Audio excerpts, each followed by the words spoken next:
The only positive to the entire situation I've found myself in is that I'm not facing North Draven's wrath by myself. We all watch as the plane touches down on the dirt runway, the engine roaring as it kicks into reverse to slow, and finally come to a stop only a couple of 100 feet away from where we're all standing around.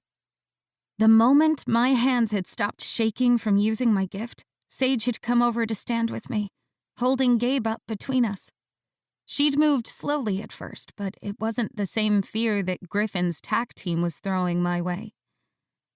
Instead, she was being understanding of just how volatile bonds can be when their bonds are threatened.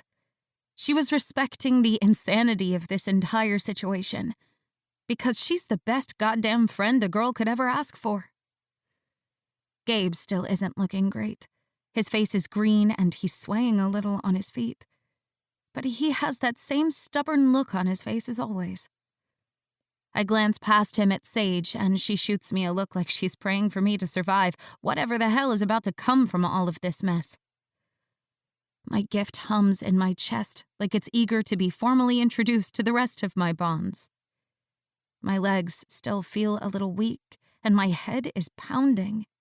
I need a nap to recharge from using my gift, and I'm hoping that plane is as luxurious as the rest of North's possessions. There's murmuring behind us, and an argument between a couple of the tack team guys. But my head is hurting too much for me to really take in their words. When Gabe's arm tightens around my shoulder, and Griffin steps back up to my side, I make the calculated guess that my honor is being torn apart. Like I give a fuck. You need a new fucking team, Gabe snarls, and Griffin shrugs at him, his eyes sharp as the back of the plane finally starts opening. I'm finding out who's loyal and who's not. Adjustments will be made. Jesus, he doesn't sound angry about it either, and I start to wonder how long he's worked with this group. Kieran and Knox are both standing with Griffin, and when the word monster filters into my brain again, Kieran curses viciously under his breath and turns on his heel to ream the two squabbling team members out. Griffin glances down at me like he's expecting me to react to them, but I couldn't care less about their opinions. I care about what the hell North is going to put me through over this. I care about the way that Knox had reached out to my gift with his own, like he wanted to know exactly what I'm capable of. I care that Gabe is still swaying on his feet with whatever drug he was dosed with. Any explanation for us yet, fellows? Anything to say about lying to us all for months about what you can do? He says, and Gabe turns to glare at him in my defense. The 8-pack hottie is really growing on me, damn it. When Gabe opens his mouth, I cut him off because there's no way I'm going to sit back and let him fight my wars for me. That just isn't my style. Nope.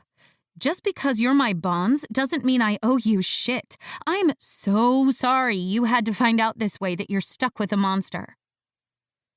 The sarcasm is dripping from my tone, and I'm expecting him to react, but he doesn't. His eyes still just staring me down coldly. From the corner of my own eye, I see the snarl on Knox's face pointed right in my direction, but fuck him and his shitty mood. Gabe also moves to glare at me, instead of Griffin, and snaps, "Don't fucking say that shit! You just saved us all! A monster wouldn't do that, and every last one of the people here that are saying that shit are ungrateful, spineless assholes who would burn their saviors at the stake just because they're stronger than them. Gutless and jealous fucking assholes." Huh.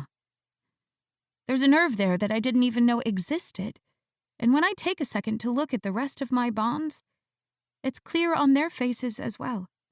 Something about what's being said about me is triggering them, and I know for sure it isn't on my behalf, because Knox is looking particularly bloodthirsty about it, and he really, really fucking hates me.